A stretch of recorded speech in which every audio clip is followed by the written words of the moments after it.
1952 में जे.आर. जोशियर ने अस्तित्व की घोषणा कर दी। तो आप देखिए आज़ादी के बाद घोषणा किया गया और आज़ादी से जस्ट पहले जो है 1943 के करीब में वहाँ पे प्रकाशित हुआ था।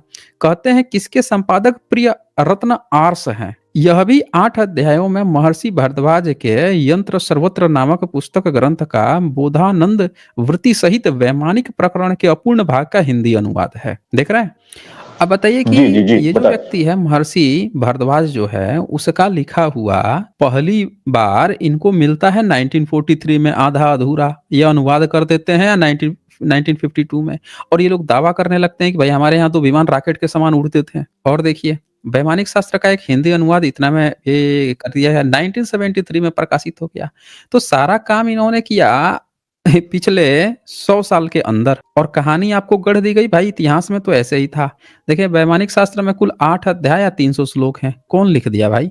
ये देख लीजिए। देख रहे हैं? ये वैमानिक का शास्त्र आ गया। ये लिख दिया गया। अध्याय लिख दिया गया, ये लिख दिया गया और आपको बता दिया गया। विमान के 32 रहस्य बता दिए गए। अब बताइए इसको पढ़ के आप क्या कंक्लूजन निकालेंगे? हाँ जी। भाई मेरे को सर एक बात समझ में नहीं आती कि ये सब विकिपीडिया पे क्या लिख आप कौन हमें रहा है? और सुन रहे हैं? हाँ, भाई मैं सुन साउंड रहा आ हूँ। रही है इनकी कि मेरी ही साउंड फिर से चली गई? Hello, am I audible? हाँ हेलो, जी, सत्य की खोज। मेरी मेरी मेरी आवाज़ आ रही है? हाँ, अब आई है आपकी आवाज़। अच्छा, कह रहा हूँ मैं इस किताब को पढ़ के आप क्या कंक्लूजन निकालेंगे? विकिपीडिया से तो मैं आपने इसको पढ़ मैं लिया। इसमें तो कहीं मैं लिखा नहीं जी, इसने कि फर्जी जी। है, फेक है, झूठा है। मैं क्या निकालेंगे मैं कंक्लूजन? साइंस भाई मैं एक बात पूछना चाहता हूँ कि ये सब हुँ। लिखता कौन है? और मान लीजिए अगर लिखता है तो ये सब को कोई सही क्यों नहीं करता है? ये सब कौन फिर लिख के भर रहा है ये सब? अब लोगों को तो इतना हाँ, पता नहीं है, वो तो जो देखते हैं वो भरोसा कर ही लेते हैं। तो मैं वही कह रहा हूँ ना कि आप कह रहे हैं कि विकिपीडिया भरोसा है, इंटरनेट पे भरोसा नहीं, है। नहीं, नहीं, नहीं, इ सुनिए तो ये ये विकिपीडिया इवन पे सब लिख एआई जो कर है कर कौन? इवन हाँ, हाँ, एआई जो है वो भी आपको पूछेंगे ना उससे वो भी वही जवाब देगा जो सारी चीजें वो खोजेगा सर्च करेगा देखेगा ये सारी चीजें बहुत जगह पे लिखी है बहुत सारे हैंडलर ने लिखी है। अब मान लीजिए वो हैंडलर जो है प्रोपोगंडाबाज है वो किसी चीज को लेकर बायस्ड है। क्या आपको ये लगता है कि मुस्लिम्स जो हैं वो अपने इस्लाम को लेकर या अपने मोहम्मद को लेकर या अल्लाह को लेकर बायस्ड हैं? आपको ऐसा लगता है कभी? क्यों सत्य की खोज? हर हर कोई तो अपनी तरफ बाज़ रहता ही रहता है, थोड़ा भी रहे लेकिन बायस्ड रहता है तो है। ना? हाँ, रहता तो है। बायस्ड है। तो जब कोई भी व्यक्ति बायस्ड है और मान लीजिए उसकी सत्ता है, हर जगह पे उसका राज है, हर जगह पे वो हर चीज़ में एक तरह से डोमिनेंट है, तो वो तो अपनी चीज़ को लादेगा ना, थोपेगा ना। भाई इस धरती पे भारत में आप जब पढ़ते हैं वेन-सॉन्ग को, फाहियान को तो हर जगह आपको स्तूप मिलता है, हर जगह आपको बुद्ध की चीज़ें मिलती हैं। तो क्या भारत में जितनी भी सरकारें बनी हैं, इन्होंने क्यों नहीं तथागत के लिए स्तूप और बुद्ध के ये सारी चीज़ें निर्माण किया? बोलिए। अरे वो तो साइंस क्या भाई बनवाए हैं? अभी वो राम सुनिए मंदिर तो बनवाए हैं जिसका कोई सु, सबूत नहीं है। अरे सुन हुँ, तो साइंस में सुन तो लीजिए अभी बनारस में बौद्ध मंदिर बन रहा है। अभी मुझे खबरें हुँ, आई है बौद्ध मंदिर बनारस में। बनारस में कहाँ पे बन रहा है? मेरे को बोलिए। खबर आई थी ये। मेरे को नहीं, खबर आती खबर तो बनारस में आपको बन रहा आ है गई शायद। थी। बनारस बनारस नाम ही सम्राट अशोक के इंस्क्रिप्शन से पता चला। ये लोग बनारस जो अच्छा जगह जी, है जी। ना, उसका इन लोगों ने नाम काशी कर दिया था, बदल दिया था नाम। ये तो सम्राट अशोक का इंस्क्रिप्शन मिला जिसमें उन्होंने वाराणसी शब्द लिखा हुआ था। वहाँ से पता चला कि उस जगह का नाम असली में वाराणसी था। तथागत बुद्ध जो उपदेश दिए थे, वो वाराणसी में दिए थे, ये पता चला। इन लोगों ने तो उस जगह को कब्जा करके घेर-घूर के अपना कर्मकांड का स्थान बना दिया था। तो जब पता चला तब उसका नाम काशी से हटा के वाराणसी किया गया। तो आप देखें कि भारत का ओरिजिनल नाम जो है वो पता किससे चल रहा है? बुद्धिस्ट से। अभी इलाहाबाद का नाम प्रयाग हुआ है। अब प्रयाग नाम कहाँ से पता चला? बताइए। प्रयागराज बता दें आप। प्रयाग नाम भी 7वीं सदी में ह्वेन-त्सांग आए थे, उनके किताब से पता चला कि भाई इस जगह का नाम तो प्रयाग था। लेकिन आपको क्या बताया गया कि देखो हमारे हिंदू ग्रंथों में प्रयाग है, मुस्लिमों ने आके ये तो वो क्या कर रहे हैं, हर एक चीज़ को ना हिंदू-हिंदू कह के अपना दिखा रहे हैं। एक्चुअल में उसकी पता चल रहा है बुद्धिज़्म से, क्योंकि वो चीज़ें सारी बुद्धिस्ट की हैं, बुद्धिस्ट जिसका है उसने अपना रिकॉर्ड करके रखा हुआ है। अगर इनका रहता तो साथ में वो भी लिख देते ना कि भाई हिंदुओं का था, ये जगह हिंदू का था, ये जगह उनका था, वो भी लिख देते हैं। नहीं लिखे हैं, हिंदू नाम ही नहीं है। तो ये चीज़ें हैं। चलें। अच्छा एक मेरे को एक आखिरी बात बता दें, मैं फिर जा रहा हूँ।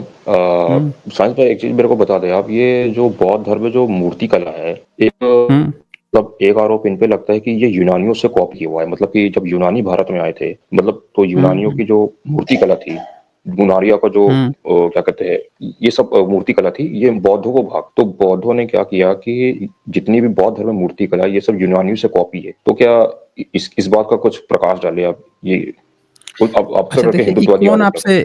कौन आपसे कहानी बताया है कि यूनानियों की कॉपी है? अब ये कौन जो बोला है? अब जो कट्टर हिंदुत्ववादी बने फिरते हैं, यही लोग बोलते हैं, आरोप कट्टर लगाते हैं। हिंदुत्ववादी बोलते हैं तो कट्टर हिंदुत्ववादियों को तो ये भी बोलना चाहिए कि उनके देवी देवता कहाँ से कॉपी हैं फिर। उनके अगर वेद में देवी देवता का शकल सूरत कैसा है लिखा नहीं है, उपनिषद में शकल सूरत कैसा है लिखा नहीं है, वो सारी चीजें लिखी हैं बुद्धिस्ट में।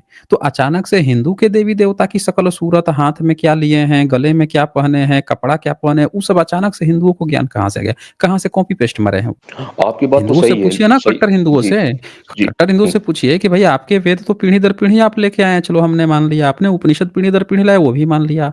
लेकिन ये बताओ अचानक से आपके देवी-देवता इतने सारे जो कपड़े पहने हैं, हाथ में ये चीज़ें ली, ये अचानक से ज्ञान कहाँ से हो गया? क्योंकि ना वेद में है, ना उपनिषद में है। यही चीज़ आप लोग श्रुति कहते हो जो पीढ़ी दर पीढ़ी लाए हो। तो भाई अचानक से आप लोगों को ज्ञान कहाँ से हुआ ये सारी चीज़ें?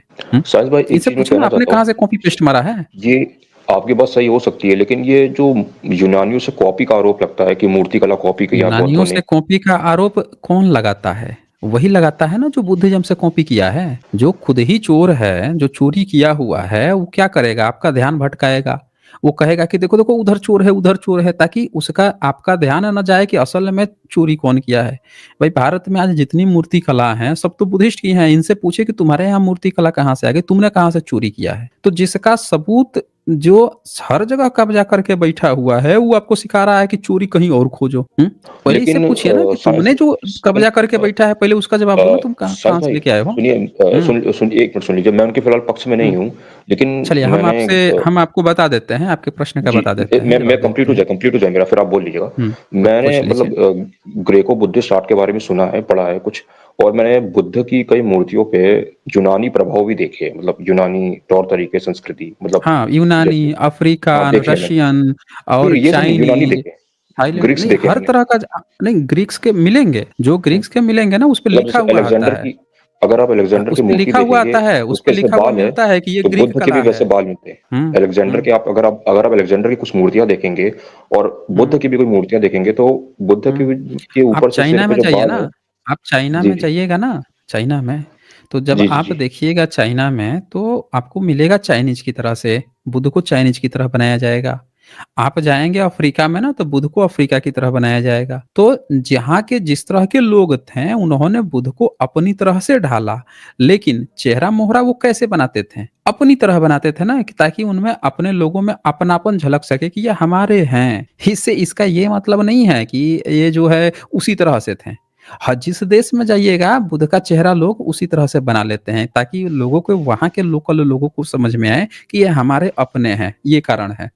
असल में मतलब बुद्ध कि की जो मूर्ति बनी है, बुद्ध की मूर्ति, वो है महायान में 32 लक्षण है, ठीक है? महायान साहब में को एक बात बताइए, हुँ, बुद्ध की सबसे पुरानी मूर्ति, सबसे प्रथम मूर्ति कितनी पुरानी होगी? सबसे प्रथम? सबसे जो पुरानी मूर्तियाँ मिलती हैं, वो सम्राट अशोक से भी कुछ पुरानी मिल जाती हैं। अच्छा। समझ रहे हैं ना? हाँ, सम्राट हुँ, अशोक से भी पुरानी मिल जाती हैं। जी, इवन जी। ये भी सबूत मिलता है कि तथागत के समय में कुछ-कुछ मूर्तियाँ छोटी बहुत तो बनती भी थीं। इसके सबूत फ़ेन-सॉन्ग भी बताते हैं, और भी कुछ मिलते हैं।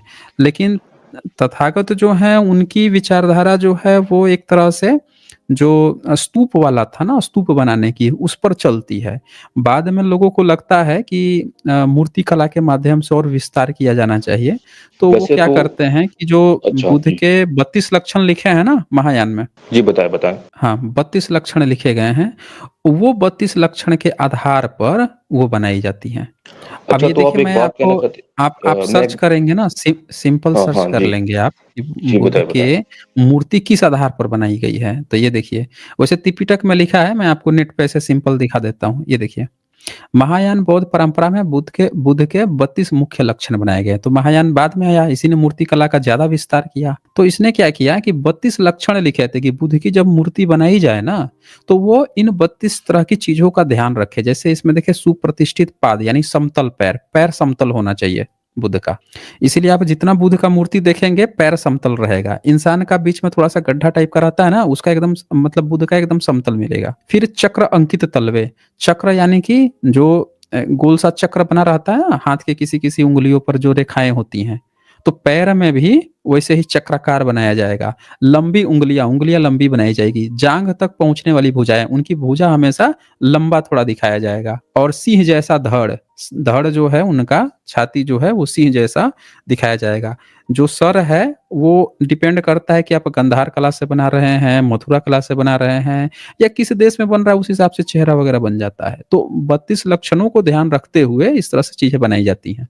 इसमें किसी किसी दूसरे का कॉपी पेस्ट नहीं है। ये त्रिपिटक का सिद्धांत है कि अच्छा, किस तो एक आधार बात पे बताइए बुद्ध मेरे की को, मूर्ति बनाई जाएगी। साहिल हाँ, भाई एक बात बताइए मेरे को, तो आप ये कहना चाहते हैं कि हाँ। बुद्ध जहाँ-जहाँ जिस क्षेत्र में गए, तो वहाँ-वहाँ लोगों ने अपने हिसाब से बुद्ध की मूर्ति बनाई, बुद्ध को ढाला? नहीं, नहीं, वो उस तरह से नहीं है। एक्चुअल में क्या है कि जो फेस होता है, शरीर तो एक ही जैसा रहेगा। जो फेस होता है, चेहरा होता है, आप हैं, आप अगर इंडियन हैं, आप चाइना में जाएँगे तो वो भी तो सब इंसान ही है ना। अंतर क्या मिलेगा? एक कलर का अंतर मिलेगा, एक चेहरा का अंतर मिलेगा। फिर चेहरा में आपका सब चीज़ आ जाएगा, आँख हो गया या नाक हो गया, इसके मेहरे तो क्या करते थे कि बाकी सारी चीज़ों का ध्यान वैसे ही 32 लक्षणों का ही रखा जाता था। फेस जो है, चेहरा जो है वो लोग अपने हिसाब से थोड़ा ढाल लेते हैं। बाल-वाल का डिज़ाइन भी अपने हिसाब से डाल लेते हैं। जैसे बमियान की मूर्ति देखिए, तो वहाँ के जो शक थे, उन्होंने जब तथागत की मूर्ति बनाई, तो उन्होंने क्या किया, तथागत की मूर्ति को खूब विकराल बनाया। बिल्कुल आप देखेंगे बड़ी-बड़ी मूर्तियाँ एकदम बॉडी बिल्डर जैसी तथागत